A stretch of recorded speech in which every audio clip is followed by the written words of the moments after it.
Hello, my name is Jennifer Bone, and I'm a librarian at the Belleville campus at Southwestern Illinois College. And today I'm going to show you how to find some peer-reviewed articles in one of the library's databases. To get to the library, you can go either hover over Student Services after going to swic.edu or Community, and you'll see the library is in both drop-down lists.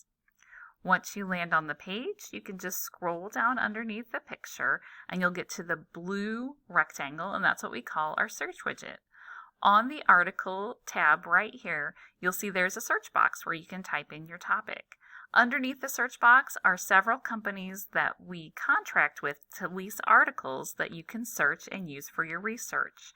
Today we're going to look at the one called EBSCO. So leave your dot in front of that, and we're going to go ahead and type in drug abuse.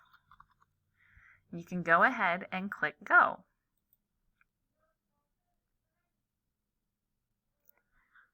Your search page will look like this. I'm going to make it a little bit bigger because it comes up looking a little bit tiny. You'll see that at the very top, it's going to tell you the total number of articles that were retrieved for you, which were 186,276. So there's a couple ways that we can narrow this down so you don't have to wade through that many articles. Now, over on the left-hand side, one thing that we want to make sure that we're focusing on is the fact that it is a peer-reviewed journal. In this particular database called EBSCOhost, you're going to get things that are peer-reviewed and ones that were just in popular magazines. So what we're going to do is go over into the left-hand column where it says Refine Results. And we're going to scroll down in here into the Limit To section. And one of the easy checkboxes that you can just check is one that says Peer Reviewed. And what that will do is it will sort the articles so you're actually going to get original research that is done by researchers or scholars in the field, possibly doctors, and they're getting original research and sharing that with the field. So it's written by a nerd for other nerds to advance the field of study. So what we're going to do is we're going to check that box for peer review, and we're going to go from 186 to 89,000, which is a big drastic drop, which is awesome. Now we can also come over here and see that there is a timeline with our dates on it. You can always change this as well if you just want to make it from the past 10 years or the past 5 years or the past 3. You can either move this dot right here and you'll see your screen will go dark, or you can type in the date right into the box. So know that there are 2 ways to set it if you type it in here. And if I just do 2020, I just press enter, and then I can see right here in this current search box that I have my peer review limit set, and I can also see my publication date is from 2023 to 2020. So I can see those things listed clearly right there. If I want to remove them, I can just click this little X off, and that will remove whatever I've checked and kind of removed it, but I do get to keep my peer reviewed limit right there. Now, as I look at this, I still feel that 89,000 is a very large group of articles. So before I start looking through them, because it's just so big, I might want to think about what am I trying to find about drug abuse as I move forward in this assignment. And I can keep the drug abuse, and when you're searching in here, you can always add additional terms like and impact and society. So I'm kind of like making a math problem and using the and as the plus. And I can focus on maybe the United States. So I'm going to look for articles that deal with drug abuse and the impact and society in United States. So I want them to have all of those terms.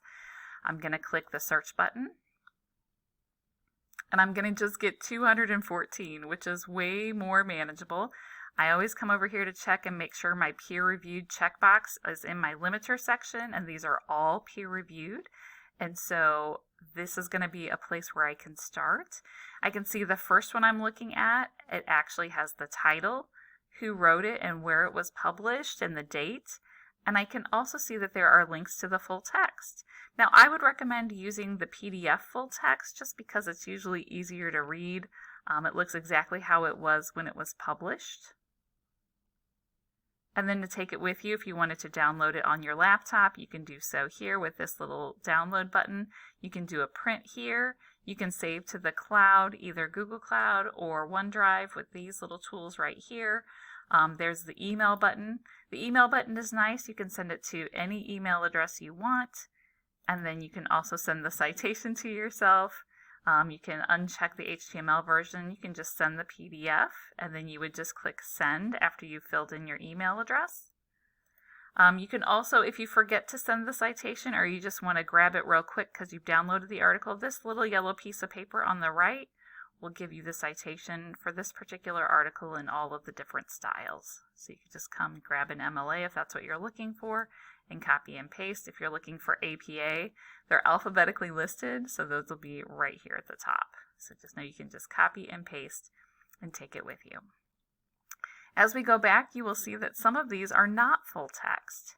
So if you're like, I would really like to get this particular article right here, it's a very easy thing for us to find them for you, even though there's not a quick link. If you clicked on the title, you'll see that there's an email button right here. And we encourage you to email these to your librarians, to myself or Samantha Rogers, who's the other librarian. And that's a really quick thing to do. All you have to do is put your own email in here. So your email would go here. And then you would put my email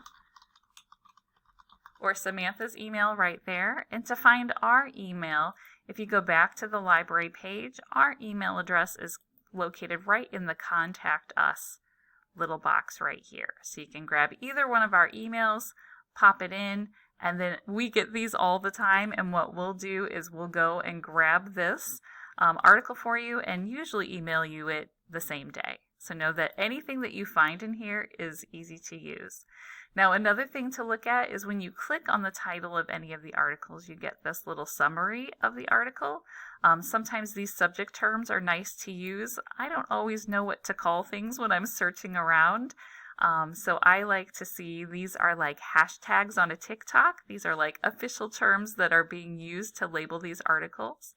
And then there's also a summary right here. The summary can be really valuable for just to get an idea if you like the article. Now for me, when I look at the subject terms right here in this list, I can look that I use the word drug abuse, and it looks like substance abuse might be a better term to use.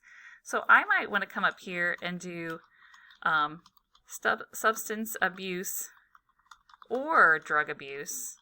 So either one of these terms, and I'm going to put parentheses around it. So it's this one or this one, but I do want the article to have impact and society and United States in it. So that's another way that I can control what I'm looking at. And that way I'm going to get articles that have substance abuse and articles that have drug abuse. So it's going to kind of make it a little bit more broad. I'm going to make sure I still have my peer reviewed, and then I can still look at all of these articles right here. If you want to get a quick overview from the front page, know that you can hover over this little magnifying glass right here. It'll pop it up. You can kind of look at that little summary that you can also access just by clicking on here. And if you want to put things in a shopping cart, you can see that there's a little favorites, a little +1, and it'll put it over here on the right.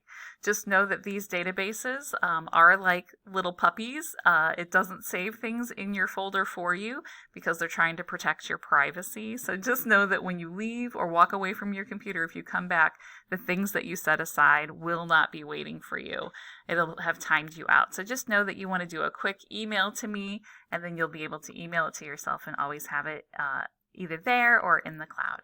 Remember, if you have any questions at all about EBSCO or any other databases, please don't hesitate to reach out to myself, Jennifer Bone, or Samantha Rogers at our emails or our phone numbers, or stop by and visit us in the office. Thanks so much.